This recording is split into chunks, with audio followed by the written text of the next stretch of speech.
लोग आसमान में हेलीकॉप्टर का इंतजार कर रहे थे कि तभी हेलीकॉप्टर की गर्जना सुनाई दी और सभी खुश हो गए। ये तस्वीरें हैं हरियाणा के नूह की, जहां पर पहली बार कोई दलित बेटी इस हेलीकॉप्टर में विदा हुई। इस नजारे को देखने के लिए पूरा गांव पंडित वाटिका में उमड़ पड़ा। दुल्हन कोमल को ले जाने के लिए उसके ससुराल पक्ष के लोगों ने ही इस निजी हेलीकॉप्टर की पूरी व्यवस्था की थी।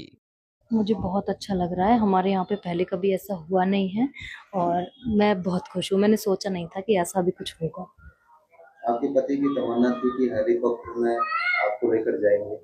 उनके आज इस सपने को आप कैसा देखती हैं तमन्ना? मैंने सोचा नहीं था कि कोई किसी के लिए इतना कर सकता है। बाकी मैं इसी शब्दों में कुछ बयान नहीं कर सकती और मैं खुश हूँ। बहुत ज़्यादा खुशी है मुझे इस बात की। बारात पलवल से नूह पहुंची थी। दूल्हे ने बताया कि उनका सपना था कि उनकी धर्मपत्नी हेलीकॉप्टर से अपने ससुराल पहुंचे। ये तमन्ना थी कि मैं अपनी वाइफ को डोली में हेलीकॉप्टर से लेके आऊं। और ये तमन्ना मेरी जब से एंगेजमेंट हुई थी, उसी दिन से मेरी ये तमन्ना मेरे दिल में आने लगी। तो किस तरह से बीवी कैसी है और क्या पढ़ी लिखी है, क्या कहना चाहिए?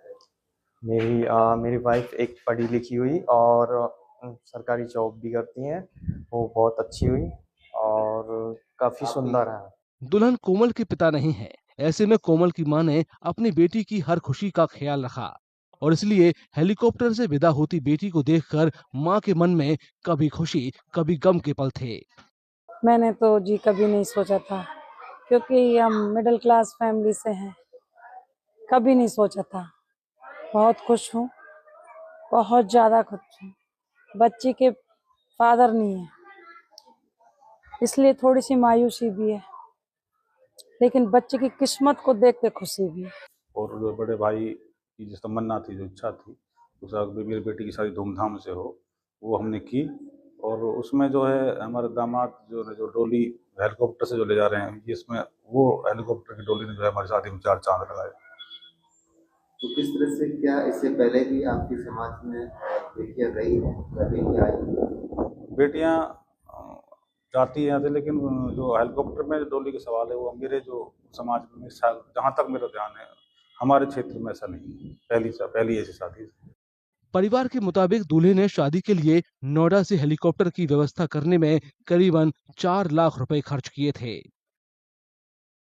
जैसे कि मैं सो रहा हूँ तो पिताजी को जगाना है मुझे, तो वो डायरेक्ट उठाने के बजाय, और हिंसा की परंपरा मेरे यहाँ नहीं थी सौभाग्य से, तो वो क्या करते थे कि उस कमरे में आ जाएंगे या बाहर से गुजरेंगे और चौपाई बोलेंगे, प्रात काल उठ के रघुनाथा मात पिता गुरु नावई माता। कभी कभी मैं गुस्से में उठ करके, अरे पापा, चरण स्पर्श किया और सो गया। मैंने कहा अब मत उठाना।